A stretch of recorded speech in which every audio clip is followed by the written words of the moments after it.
సర్వాంగ కవచం మనం ఏం చేసుకోవాలి? మనము ఇది ధరించుకోవాలి, ఇది ధరించుకోవాలి. పండుగ ఇది, ఈ వాక్యం ఉండాలి మనకు.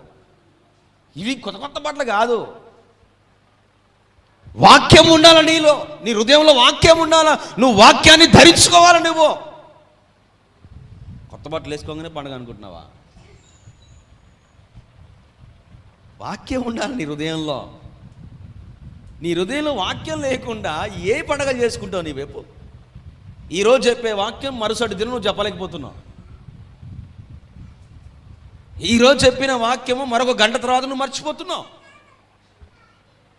ఏంటండి పండగ? నక్షత్రం అంట యుద్ధము చేసే నక్షత్రంగా మారాలంట. ఆ యుద్ధము చేసే నక్షత్రంగా నువ్వు మారాలంటే సర్వాంగ కవచము, దేవుని శక్తితో కూడినటువంటి సర్వాంగ కవచమును మనం ఏం చేసుకోవాలి? ధరించుకోవాలి.